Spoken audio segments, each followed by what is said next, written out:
Evidence-based medicine is an approach to treating patients in which the patient's views and wishes are integrated with clinical expertise and with the best available scientific evidence. So, for example, for treatments, this will come ideally from the findings of large, well-conducted, randomised controlled trials in which patients are allocated at random to either treatment A or treatment B. And although that's standard practice now, 25 years ago, that was actually quite a radical approach to state it so explicitly. So evidence-based medicine has always been about the optimal care of individual patients.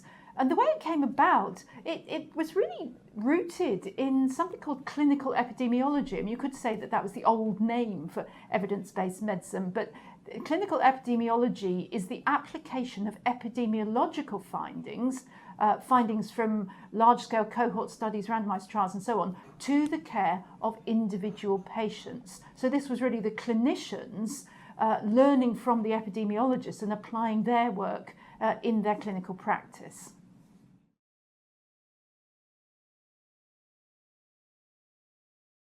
There's probably three things to mention. First of all, it's possible to construct those randomized controlled trials, those scientific experiments, in such a way that bias is introduced in their design. So, for example, if a pharmaceutical company wished to show one of their products as being advantageous, then they might compare it with a comparator that was at a higher or a lower dose, either showing more side effects at the higher dose or better efficacy because the comparator is at a lower dose. So the design is crucial to the outcome, which should be the best available unbiased scientific evidence. Secondly, this whole thing has developed with an industrial scale now, so that for the average clinician, the volume of evidence and guidelines and individual studies and all of the rest of the information is actually so big that cognitively human beings can't actually cope with that huge amount of information overload. And then the third thing, and this is really crucial, is that we've tended to equate evidence-based medicine with the population average. So the average in the trial is then extrapolated to individuals. And as Trish says, evidence-based medicine was actually all about high quality care for individual people, not a recipe approach which involves everybody getting the same recipe for their condition.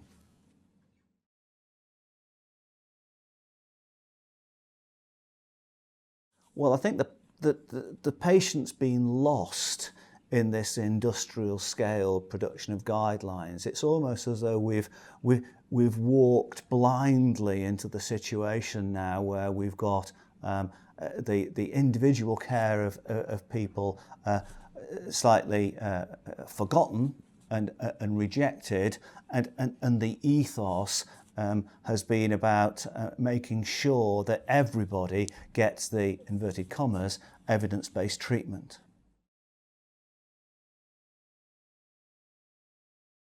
The campaign for real evidence-based medicine, or real EBM for short, it aims to restore EBM to what it was originally designed for. That is, it's a robust science for making decisions about the treatment and care of individual patients, taking account of their particular needs and preferences.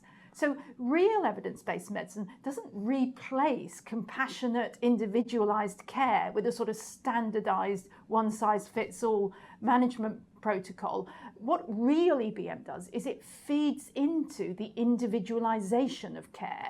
It's not about mechanically and mindlessly following rules and guidelines, but it's about making expert clinical judgments in conversation with patients, taking account of evidence. So a lot of that is about what is now being known as, becoming known as shared decision making, using particular tools and techniques to support individual conversations with patients. And I think that's a very exciting place for EBM to have found itself.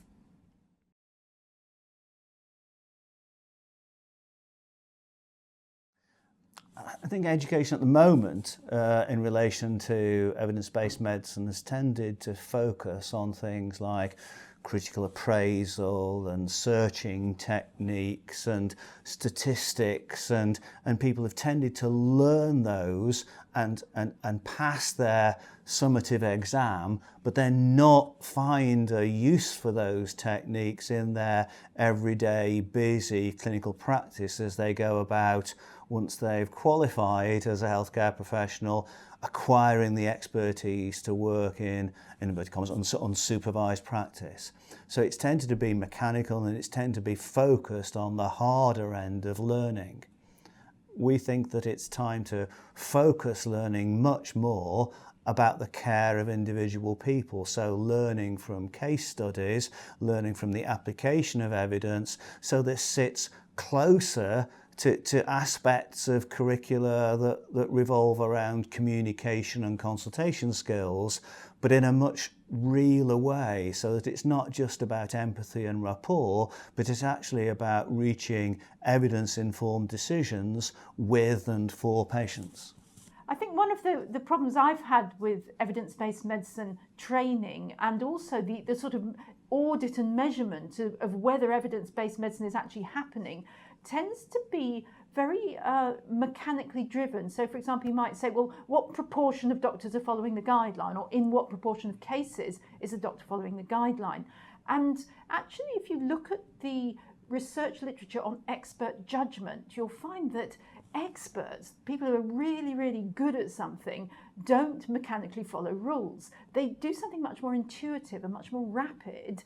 And what they then do is they come to a rapid decision, and then they go back and unpack why they got to that decision, and they justify it by using the evidence. So I think there's some very interesting research that needs to be done around expert evidence-based practice, because one of the things that clinicians say again and again is, I don't want to be tyrannised by this guideline. I don't want my patient to be tyrannised. And it seems that their clinical judgment is being challenged by the guideline. And what we want is for the clinical judgment to be supported by the guideline. And so evidence-based medicine would be delivered in a much more nuanced and granular way than people sometimes assume it should be.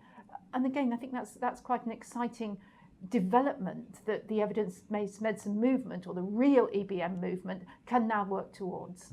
And of course, in the sorts of consultations we envisage forming part of education, it isn't just the clinician whose decision making starts to play a part. There are, of course, in every consultation, two people involved in making the decision. The clinician has their own expertise, and the patient has their own expertise.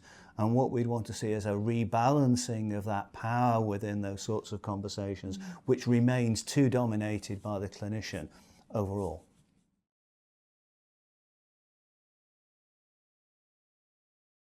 So I think there's a number of movements which have already begun, with which the real EBM movement is going to be linking. And following on from what Neal just said, one of those movements is the fantastic patient power that has come in certain conditions in particular, that the patients themselves are starting to demand better evidence, better presented, and more of a say in how that evidence is applied to their care. So the real EBM movement links very much with some of the patient-led movements. In addition, another one that I'd like to give mention to is a very strong movement led again mostly by clinicians, called preventing overdiagnosis. That if you do lots of tests on lots of people, you're going to find a lot of rather minor abnormalities that if you were slavishly following a guideline, you might pursue. But actually, all that investigation tends to pick up things which experienced clinicians know are often better ignored. So the preventing overdiagnosis movement is another movement that's going to link with the real EBM movement. And there are many others which we list in our paper.